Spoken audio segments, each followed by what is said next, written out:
Assalamualaikum warahmatullahi wabarakatuh. Perkenalkan, nama saya Jumatia Jana.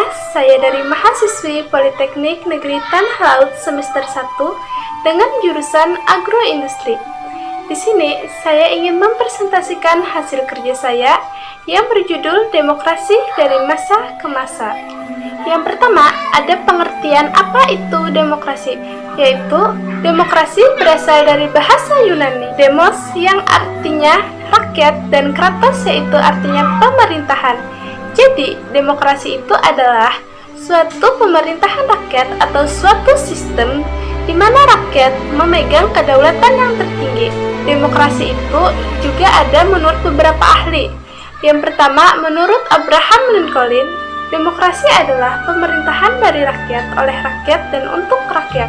Yang kedua, ada Charles Castello, yaitu demokrasi adalah sistem sosial dan politik pemerintahan dengan kekuasaan memerintah yang dilandasi oleh hukum.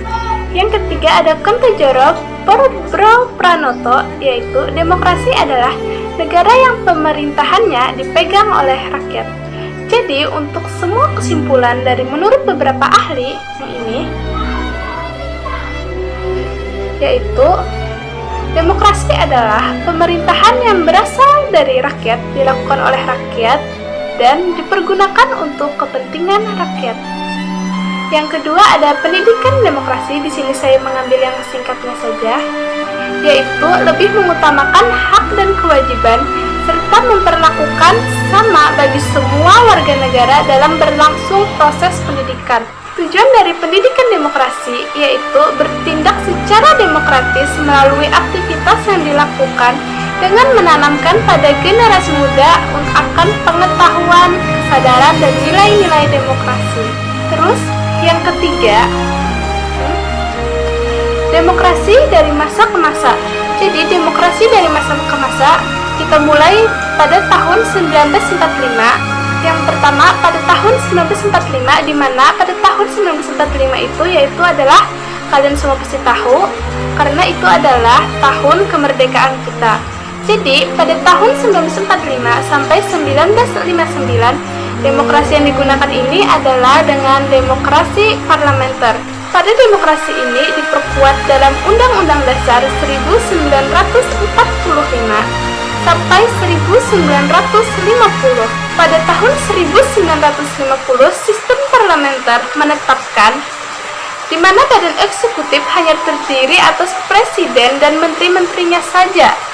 Lalu yang kedua ada pada tahun 1959 sampai 1965, di mana pada masa itu menggunakan demokrasi terpimpin dengan ciri-ciri didominasi oleh presiden, terbatasnya peranan partai politik, berkembangnya pengaruh komunis, dan juga meluaskan peranan ABRI.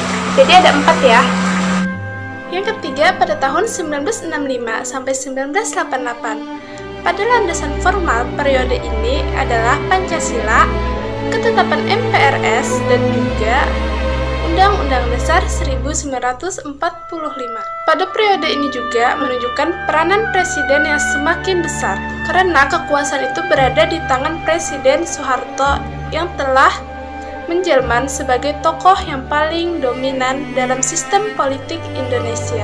Namun dengan keberhasilan pembangunan ekonomi tersebut, ternyata ada KKN atau korupsi, kolusi, dan nepotisme yang juga berkembang sangat pesat. Yang keempat, pada tahun 1998 sampai sekarang, pada periode ini Indonesia memasuki era baru atau bisa disebut dengan era reformasi. Era reformasi itu yaitu era yang menjadi babak baru dalam pelaksanaan demokrasi di Indonesia. Langkah terobosan yang dilakukan pada periode ini untuk melakukan perubahan adalah amandemen Undang-Undang Dasar 1945 yang dilakukan oleh MPR hasil pemilu pada tahun 1999 serta pelaksanaan pemilu dan juga pada pemilihan presiden pada tahun 2004. Jadi sampai di sini saja presentasi dari saya. Jangan lupa